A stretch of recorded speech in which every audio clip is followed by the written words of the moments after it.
Man, Beamer, Benz, and Bentley. Honestly, Benz. I mean, Bentley is incredible. BM is incredible too. I had issues with my Bentleys though, like they would shut off on me sometimes in the middle of the road. I've had about maybe 14, 15 cars, in the past 6 years, and I put the most miles on my Benzes. So, the Nissan Honda Chevy was one of maybe 40, 50 records that I heard. It started something. It started a trend, the way the Millie record came out with Wayne and everybody hopped on it. It's one thing to have the appreciation from the fans and to support you, and it's another thing to have it from the fans and your peers. It's kind of like watching the dunk contest, and then when you see like Dominique dunk and you see Mike and them on the side like going crazy, it was like, damn, even Mike thought it was crazy. You know what I mean? So I appreciated it. I'm not one of the artists who sit back and just want the moment for me. I looked at it like it was a good thing for New York City hip hop.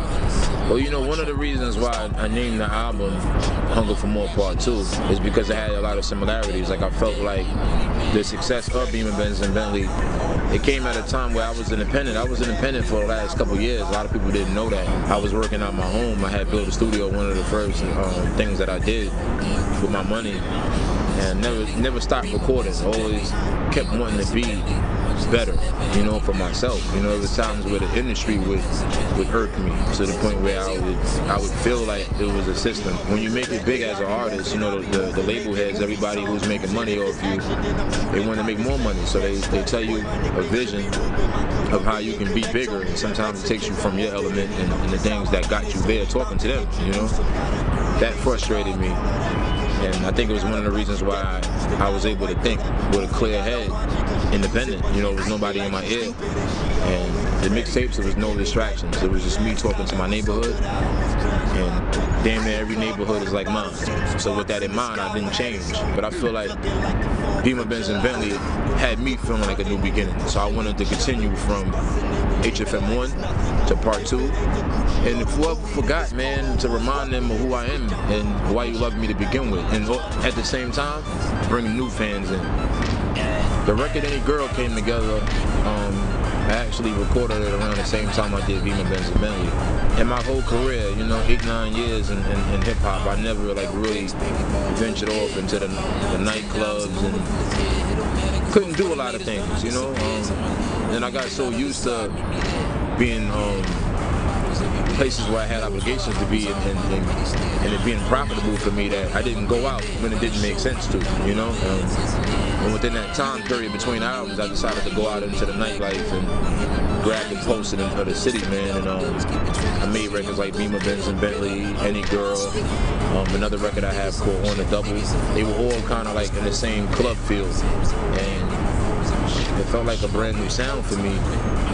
I wanted to go to that because our mixtape material was so hard. It was so for the street that I was like, all right, I'm gonna give them that bass right there, the substance, and then come with the commercial records that can go mainstream. I learned that nothing stays the same.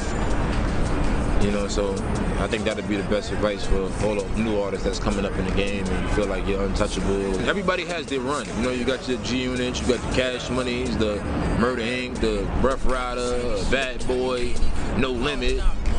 Everybody had their time. I think that when you pass the test of time is to say something. Like, that's when you're doing something right. You know what I mean? When you go through your buzz and people still rock with you. The same way I got on Air Force Ones now, I've been wearing them since I was a teenager. You feel me? So those pass the test of time. Music marks time. And you can't have a 19-year-old Banks again. You know what I mean? At that time, 50 was in his early 20s, Yayo was young. The way we felt about it at that time, you're not going to generate that energy again.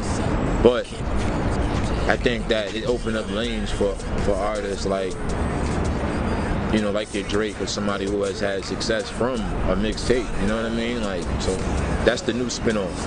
That's what you get from the formula that, we brought into the game early 2001, 2002. So now it's broad though still. You have different avenues. You have, me personally, I have thisis50.com.